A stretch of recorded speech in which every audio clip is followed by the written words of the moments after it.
I love cars, I love bikes. I'm a complete petrol head. Sorry, they just have to. Now, if you have a Ferrari and you don't use it, it's no point, right? I like cruisers, but my favorite bike is the Ducati Monster. The other thing I love about a sports car is you can use the power and the speed to actually get away from any sort of trouble. There is something to the sound of a V8, naturally aspirated. That's what I love. That Rudyard Kipling poem comes to mind, you know, it's a poem called If. There's a passage in there which is above the double doors at Wimbledon. If you can handle triumph and disaster and treat these two imposters just the same. And I add a word on there, which is enter. To me, that's not a metaphor for just tennis or winning, but it's a metaphor for life. In tennis, a lot of the athletes grunt. I always try to mimic the grunt of a Ferrari.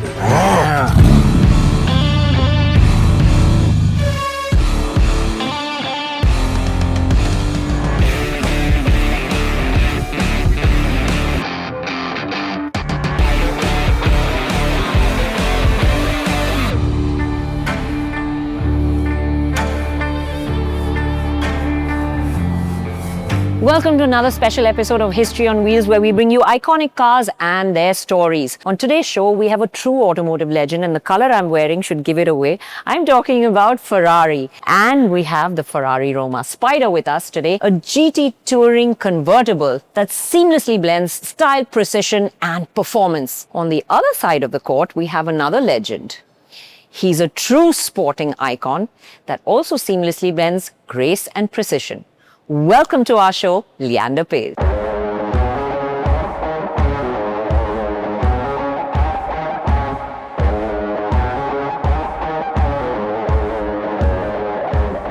Welcome to History on Wheels. It's such a pleasure to have you on this show. And I think a fitting match, both that have precision and performance. I can't even say my words out right. Massive fan. Too kind. It's such a pleasure to meet you. I think you're magical. There's mutual admiration going on. Thank you to have so a much. woman who knows so much about her automobiles. I'm a complete petrol head to start with. I love cars. I love bikes. And this is the reason you're on our show. You are the reason I'm on the show. It's the petrol head part of you. No, so where did this... I know all boys love cars, okay? It starts there, the love story. But only a few of us who have crazy passion for them. Exactly. And some that continue it all down their lives. So tell me that game, set and match moment, for you, where the cars were like, okay, this is going to also be a part of my life. Time with my dad. Okay. My dad's a doctor of medicine. He was also an Olympic athlete. So I had very little time with him. Okay. But he had a black Ambassador in Calcutta, BHA 3585. Okay. And it was complete black. And then at that time in the late 70s, I'm like, Dad, can you imagine if this was matte finish? And he's like, what are you talking about? Now he's like, oh, you were on it then. But we used to get underneath the car. We used to play with it. And for me, it was just not about the rollers just getting underneath. It was just time with Dad. Yeah. We'd throw our overalls on and we'd get in there and we'd tinker with the engine. We'd tinker with this. We'd play with the wheels. And then the Ambassador turned into the old Contessas. And then the Contessas turned into my love for Mercedes. Mercedes went to BMWs. And now I've gotten to more vintage cars. Do you own any? My favorite one is the 1974 Silver Shadow. Oh, lovely. It was a present. It was a gift that Priscilla Presley gave me. I did some work for Elvis because I'm a huge Elvis Presley fan. Amazing. My dad was in his own college band. He had the old Elvis flick and he wore the bell bottoms and he had the big sideburns. Oh, cool. And a lot of my career, I kept the sideburns too, and no one knew it was because of Elvis. They just thought I was old school. Yeah. The Silver Shadow, a present, you say, that's quite unusual. Tell us the story. Just did a little work for the Elvis Foundation. Okay. And in that, obviously you're not going to charge Elvis Presley anything, right? Just growing up on the streets of Calcutta, playing gully cricket, gully football, to do something for one of your heroes is something really special. So they said, what's it going to cost? And I said, nothing, it's Elvis Presley. And in that, about 3 months later, I was at home in Orlando and an 18-wheeler truck comes rolling in and there's this big, Texan guy driving in. He comes and he goes, are you Mr. Paes? And I'm like, yeah, but I didn't order a car. He says, well, if you don't want it, I'll keep it. So I'm like, but what is it? Where have you come from? And he said, I just came from Graceland. And I was like, what? And then he backs this vehicle out and he pulls the tarpaulin over. And my favorite color is blue. I mean, as you can't tell. Yeah. It's the India blue. It's the ocean blue because part of my heritage is Portuguese. And I bleed blue for India.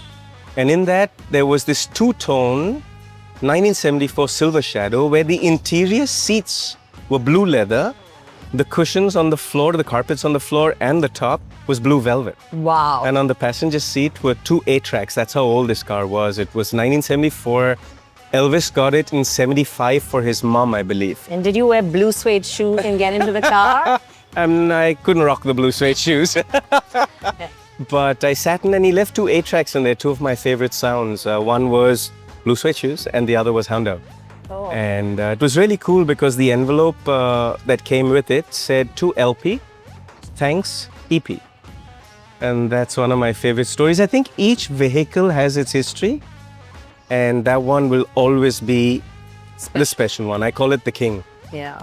Well, I mean, it's such a lovely thing to be able to own a piece of history. It's not a joy that I think everybody gets, so you're privileged. And for someone who appreciates that piece of history, I think it's even more special. If we get a chance to get to Orlando, Florida sometime, I'll take you for ice cream on a Sunday afternoon. Lovely, I love it. But for now, I'm going to take you out on Mumbai's roads. And would you like to drive? You start. I start? Done. Let's go.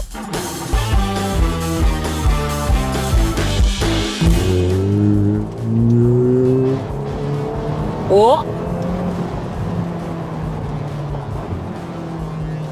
And this is the old classic, right? The Ferrari Roma. Yeah. It's just the classic.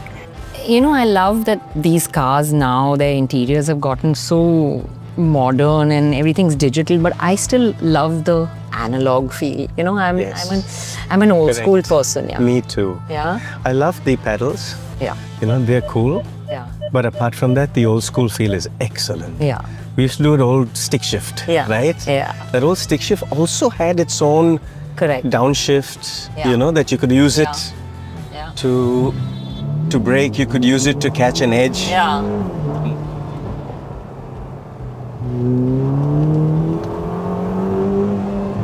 Not manic, but good. Correct. You know, I think sound is just so much a part of the drama of cars, no? I mean, completely. That's, no matter how good an AV, how much the torque, I just miss that. Yeah. So I was telling you a story about that, right? So in tennis, a lot of the athletes grunt, right? Sharapova's got her grunt, and then Andre Agassi's got his grunt, and then Leighton Hewitt had his grunt, and then the Williams sisters had a grunt. I always tried to mimic the grunt of a Ferrari. So it wasn't just when you're playing, but when you say, vamos.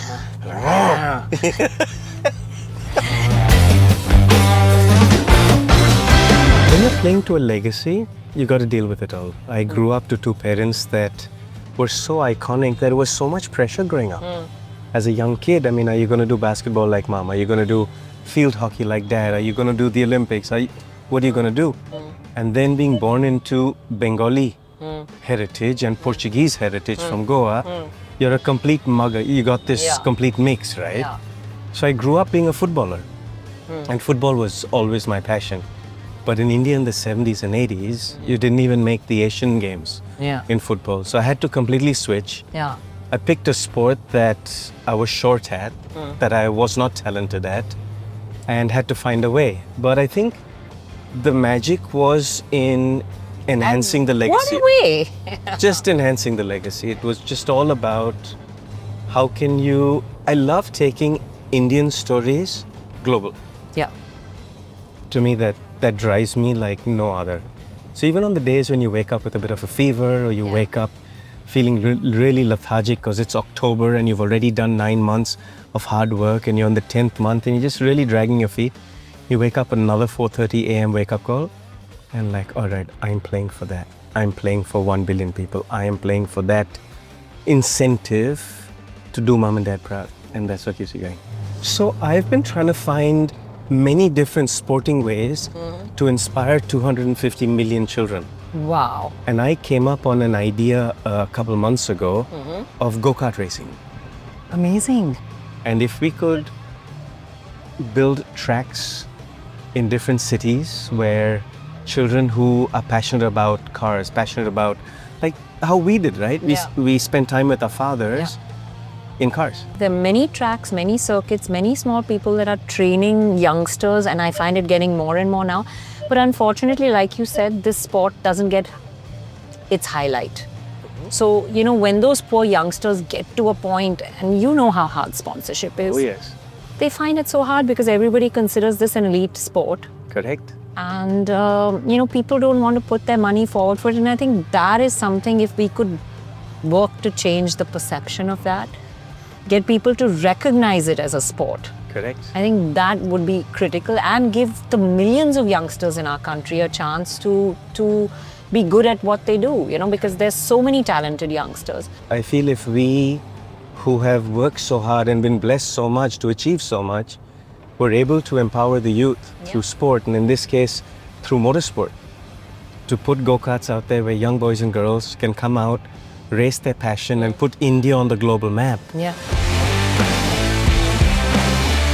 She's really got an edge to her, huh? Yeah. It's, you know, that's the beauty about sports cars, like this. You can just get in and out of those traffic gaps without a worry. I just saw what you just did there. You just waited, gave her a second. You know you have the power, you know she'll turn in, you know, you just don't think about it twice. The other thing I love about a sports car is you can use the power and the speed to get away from danger. Yeah. You can use the power and the speed to actually get away from any sort of trouble. Yeah.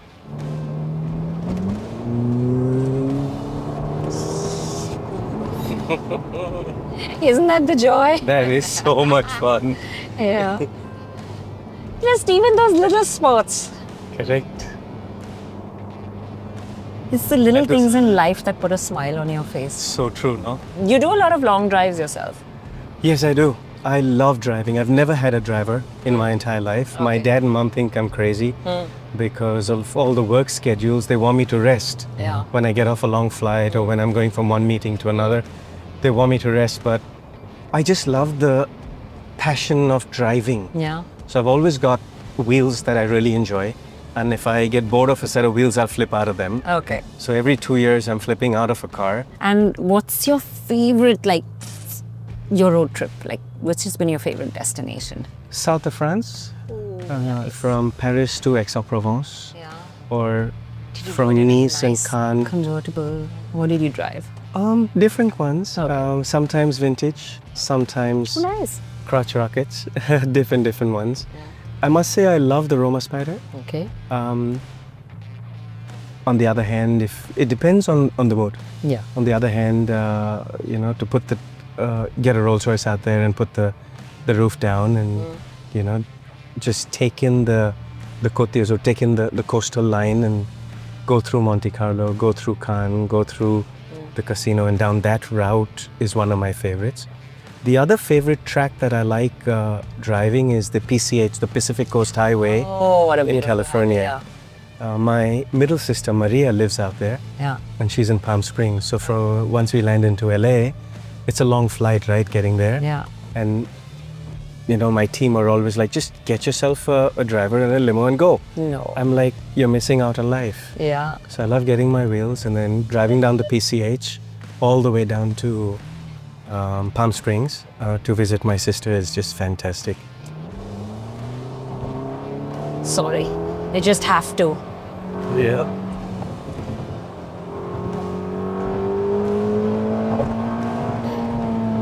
If you have a Ferrari and you don't use it, it's no point, right? Yeah. And not all about driving is speed, right? Exactly. It is a lot of it, but Yeah. a lot about it is your car, is understanding your vehicle, understanding the weight of the vehicle, understanding the power you're playing with, the mileage you're playing with, and then working the car.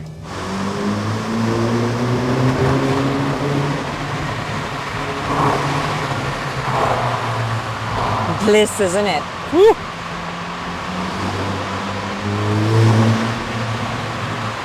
That is so clean. But, you know, there is something to the sound of a V8. Naturally aspirated. That's what I love. That is good. That is very good. What's your favorite driving place in India? My dad's side, my paternal side, is from South Goa. Okay, lovely. And to drive underneath those coconut plantations along those little roads, I must say that the bikes are easier around there because the roads are so small and so narrow, but they're also more dangerous. Yeah. I like the cruisers more. Like I like the Victories or I like the Harleys. But my favorite bike is the Ducati Monster. And that's a bit of a crutch racket. And I like the weight of it. It works for me. And playing tennis, I've got these strong arms, so to maneuver that bike around is... I'm getting there. It's a lot Just of started fun. my tennis. You know, if you're strange that you're talking about Goa, but whenever somebody's asked me, like if I have to compare a place to a car, and then Goa to me is the sports car of India. Exactly. Because when you land there, it always bloody puts a smile on your face. You just can't help but, you know, like Not feel- even there, we're still smiling. Yeah, exactly. You know, it just has that vibe that makes you happy. Yeah. So for me, it is the true sports car of India. Are you an For SUV breakfast. kind of guy, a sedan kind of guy, or a sports car kind of guy? My work makes me an SUV kind of guy, but as a human being, I'm a complete sports kind of guy. And if you were to, I didn't ask you, if you were to be a car, what would you be? I think it would be a mix of rugged like a Lamborghini or a Bugatti, but smooth like a Ferrari, Okay then. with a touch of blue for India. Most of my meaningful cars are blue. Blue. Different shades of blue. Lovely. I love that. And now we Give let thanks. you put the top down and enjoy it a little bit more.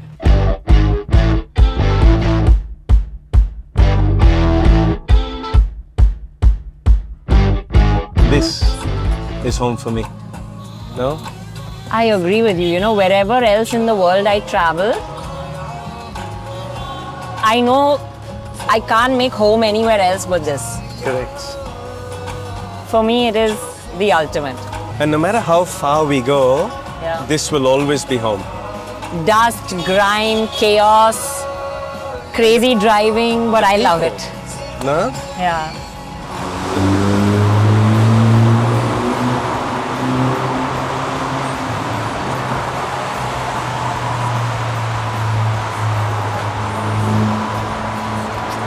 So much fun when you can do that, right? Yeah. Not for them. No. I must say the steering wheel is nice and sensitive. Yeah. It's very gentle. Which is your favorite ride? In different conditions, different things. Like I told you, the 296, for me, the Ferrari has really, really impressed me, especially when I drove it here, because I think it's got that beautiful balance of giving you the pure adrenaline, giving you the comfort in a city like this, and not being too difficult with, like over the speed breakers or things like that. And I think that's the joy of motoring, when you can really enjoy your car as well. You know, it's great to own a nice car, but then when you take it out and you're pussyfooting it over the speed breakers, or you're not able to put the power down cleanly, that somehow, for me, I think this just combines it so well. So I think that's one of the cars that impressed me. You know, I'm really surprised that the car has a V6, but yet with the hybrid, with having the electric to it, Yeah. I mean, it still gets up to 100 real fast, right? Really quick, really, really quick. This is such a beautiful road to drive down, huh? Yeah.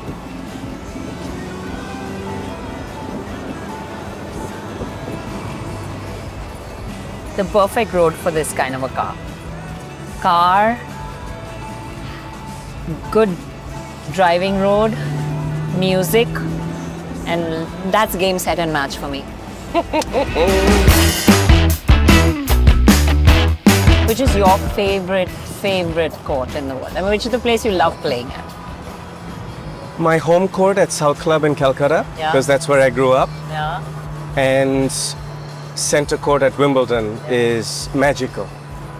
What's You that know- feeling like? It's hard to put into words, but it teaches me a lot about life because I've played so many finals there, and I've had some of my toughest experiences, not just with tennis, but with life when I'm losing a final or when I'm injured, trying to overcome the adversity on that court.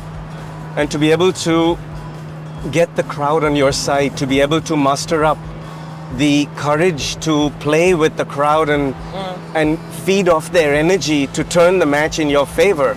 At that level, winning and losing is just 1%. Correct. And to get 1% from your diet, get 1% from your sleep, get 1% from your physical energy is one thing. But to get that 1% for the crowd on your side makes it minus 10% for your opponent. And that is just the difference between winning and losing sometimes. Yeah. It's not about how fast your serve is or how good your backhand is today. Yeah. And that Rudyard Kipling poem comes to mind. You know, it's a poem called If. Yeah. And there's a passage in there which is above the double doors at Wimbledon. Yeah. And the passage goes something like this. It says, if you can handle triumph and disaster and treat these two imposters just the same. Yep. And I add a word on there, which is enter. And to me, that's not a metaphor for just tennis or winning, but it's a metaphor for life. If you can handle triumph and disaster, because life's going to throw you both. Yeah. And if you can deal with those two imposters, but yet leave your mark on the world, then play life, enter. Absolutely. I think I really, think that's really beautiful. I must say the Roma Spider's got a real edge to her. And she's got a good ride, I must say, you know, on The our minute road. you hit the acceleration, Yeah. the steering wheel kicks in and it's so sensitive. Yeah. Like right now in cruise control, I can do what I want. Yeah. But the minute I hit acceleration, it becomes She so sharpens up, sensitive to my fingers. Yeah. And being able to wield a tennis racket and to be able to wield the steering wheel is magical. And can you imagine, we still haven't gone through the cycle of putting her into her maddest mode and stuff like that, yeah? But pretty good for Indian roads, no? And I'm surprised, you know, this is what I'm loving about the new age Ferraris, is that on our roads, they just still sit, you know, you don't feel that hard-edged sports car, kind of I'm rattling in my seat kind of ride. It's still good enough for everyday driving, you know? I thought that was just my driving skills. And that too, and that too, and that too. Perfect.